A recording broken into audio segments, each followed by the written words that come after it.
सुबह 11 बजे press conference होनी है। 13 घंटे बचे हुए हैं, लेकिन इन सब के बीच उससे पहले ईमान धर्म की लकीर खींचते खींचते अरविंद केजरीवाल दरअसल उस कटघरे में जाकर खड़े हो गए जिस कटघरे में कहना पड़ता है कि राजनीति लूटतंत्र और सबसे भ्रष्ट है, लेकिन बावजूद इसके तालियां वहीं पर ठोकी जाती है जिस विधानसभा को बार बार सड़क के आंदोलन ने कटघरे में खड़ा किया था। लेकिन कांग्रेस की स्ट्रेटजी, कांग्रेस की महीन राजनीति, कांग्रेस की राजनीतिक बिसात क्या कहती है, यह बड़ा महत्वपूर्ण है। और यह सब कुछ नए तौर पर परिभाषित करते हुए आज और कहीं नहीं दिल्ली विधानसभा के भीतर नजर आया।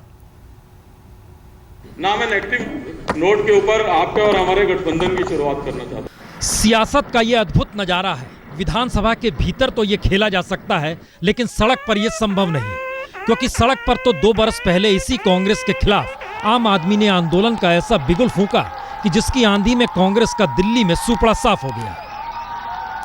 लेकिन विधानसभा के भीतर के हालात देखिए। गठबंधन कांग्रेस से और कांग्रेस ये कहने में हिचक नहीं रही है। लेकिन अब सरकार बनी है तो कांग्रेस के नेता ये कहने से भी नहीं चूक रहे कि जब तक जनता के लिए आप काम करेंगे तब तक हम आपके साथ खड़े हैं। अद्भुत नजारा ये लग सकता है हर किसी को। जिस जनता ने कांग्रेस को खारिज किया, वही कांग्रेस आम आदमी पार्टी को बता रही है कि आप जनता के साथ जब तक हैं तब तक हम आपके साथ हैं।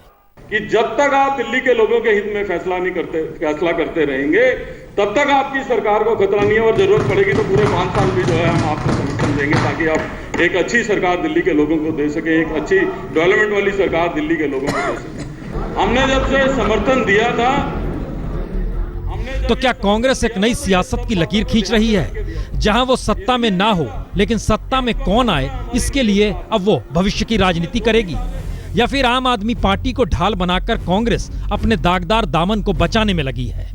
तो पहला सवाल, क्या केजरीवाल कांग्रेस को राजनीतिक स्पेस दे रहे हैं, या फिर दूसरा सवाल कि केजरीवाल एक आदर्श स्थिति चाहते हैं और कांग्रेस के जाल में ट्रैप हो रहे हैं, या फिर तीसरा सवाल, आम आदमी की सियासत ने उसी मध्यम वर्ग में सत्ता की चाह भर दी है जो लगातार राजनीति से दूर था। ये तीनों सवाल असल में 2014 की राजनीतिक बिसात को नए तरीके से परिभाषित कर रहे हैं, क्योंकि झटके में आम आदमी के नेता का मतलब इन्फोसिस के बालाकृष्णन उसी तरह है जैसे ईमानदार व्यक्ति के तौर पर इन्फोसिस के नंदन नीलकेणी को मनमोहन सिंह ने अपनी सरकार का हिस्सा बना लिया, और लगने लगा कि मनमोहन सिंह का दामन तो कितना पाक साफ है।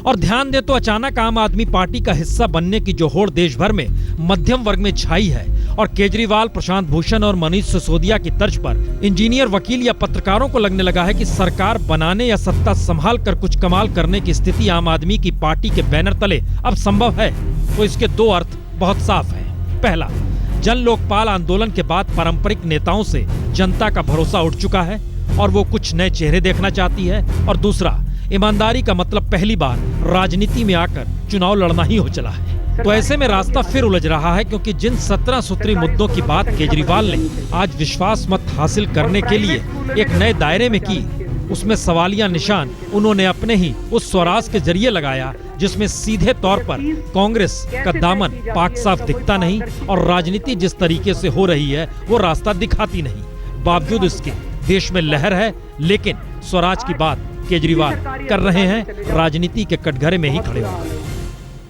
इसीलिए तो हमने आजादी की लड़ाई लड़ी थी, इसलिए थोड़ी लड़ी थी कि वो अंग्रेज चले जाएंगे और दूसरे किस्म के लोग आ जाएंगे, इसलिए थोड़ी लड़ी थी कि पहले अंग्रेजों के खिलाफ लड़ा करते थे, अब अपने नेताओं के चक्कर काटेंगे, अफसरों के चक्कर काटेंगे। तो हम दिल्ली के अंदर शुरू करना चाहते हैं स्वराज की परिकल्पना है हम लोगों की। इसी को स्वराज कहते हैं, सीधे जनता का राज, मेरा राज, जनता का राज। ये स्वराज का कानून हम दिल्ली के अंदर लाना चाहते हैं।